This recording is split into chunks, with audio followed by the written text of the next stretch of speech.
Really. That's right. And in fact, let's welcome in Mayuresh Joshi, fund manager at Angel Broking as well, to get a fundamental view. Mayuresh, good morning. Welcome to the show. Overall, geopolitical concerns is something which is on top of the agenda right now. However, our domestic markets are showing resilience.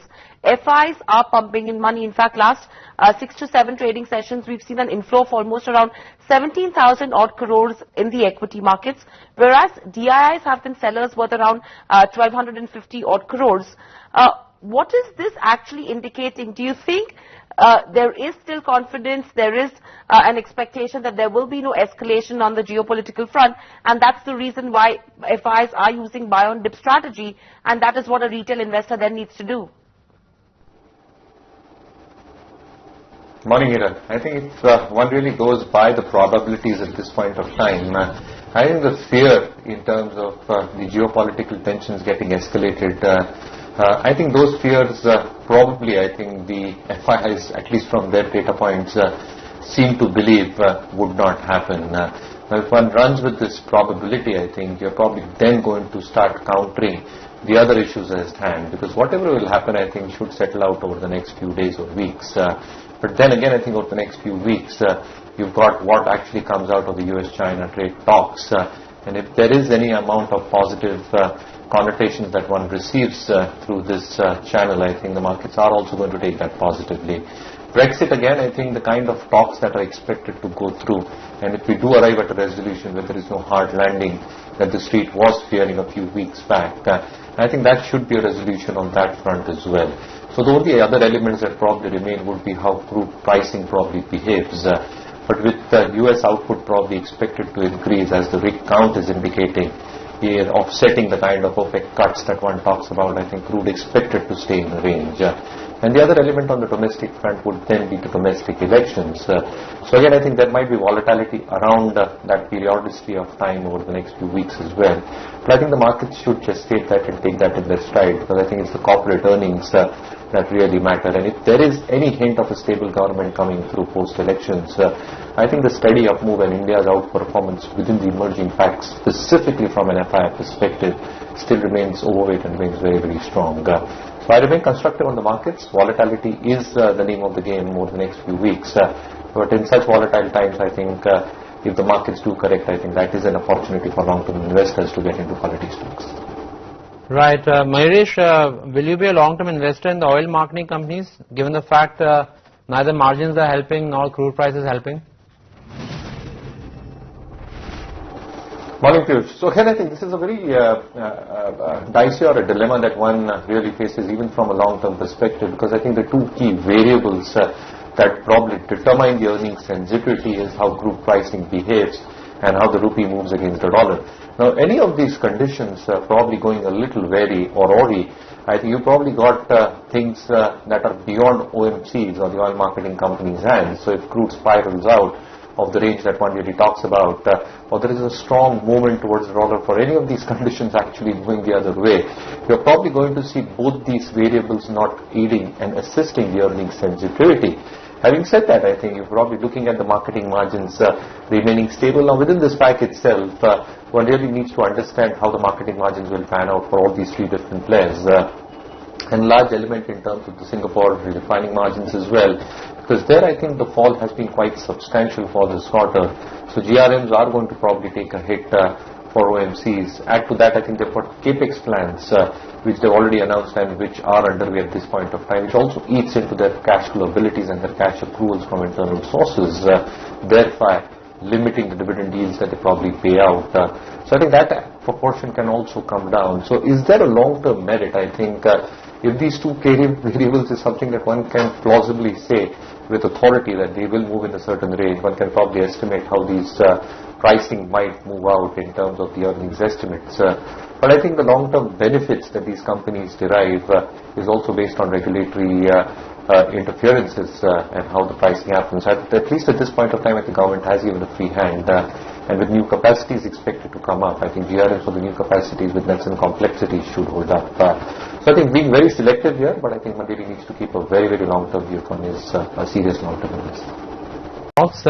Mayuresh, coming to you, at present, is there any stock idea which you're liking in the current context of the entire volatility, the valuations again, a lot of opportunities have been coming by. So anything which you started liking?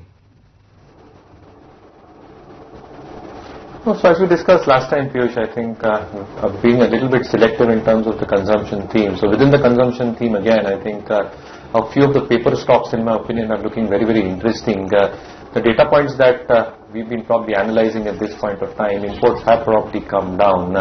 The pricing has come down a tad bit as well, and there have been some amount of spike in terms of input costs, newsprint prices, and so on and so forth. I think the pass-through is very, very evident. So in select categories of paper, whether you're talking about writing or colored paper, and even specific grades of packaged paper, I think there you're seeing some amount of increase that is probably expected to happen. The second element obviously is the demand-supply dynamics, and expectations of demand holding up is probably going to also have a say in terms of utilization levels of most of these paper companies. The third element obviously is going to benefit them is obviously going to be the expectations of the e-tailing business, and as I think the e-tailing business picks up steam even more substantially, we're probably going to have most of these paper stocks probably working at the utilization levels, and optimum utilization level means the necessary leverage getting created on balance sheets. Again, it's a very water-intensive industry, so I think one really needs to watch out for that as a risk factor. But selectively, I think paper stocks and this sector probably looking very, very good from a 2 to 3 year perspective. Mayuresh, let me come to you with regards to where the auto pack is concerned. What is your expectation with regards to where the Feb auto sales numbers go, and any recommendation would you have from this pack? So I think it's obviously going to come off of a very high base. I think numbers that are probably going to be seen are going to be seen in that context. The second element obviously is the spillover effect over the past few months, and that's also going to probably play out in terms of how volumes pan out, because what has probably happened in terms of increase in insurance cost, increase in ownership costs because of increase in crude prices in the quarter gone by, has clearly deferred purchases.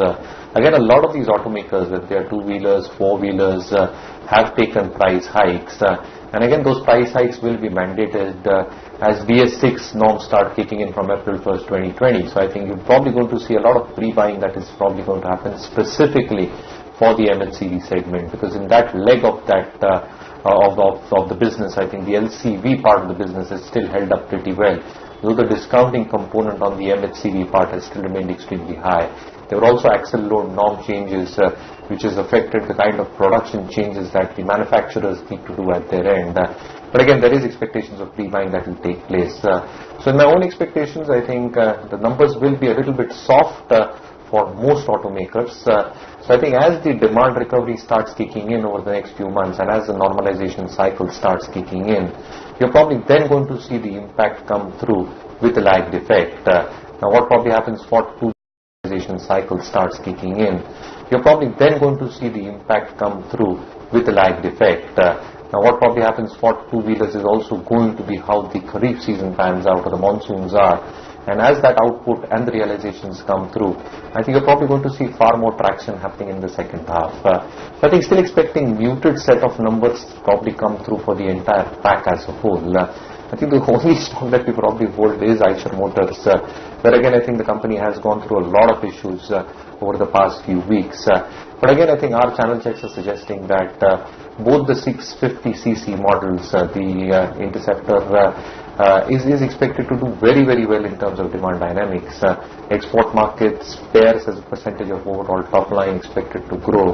I think there is a reasonable amount of value at this point of time. So I'm biased, and a clear disclaimer, we hold this stock in our funds.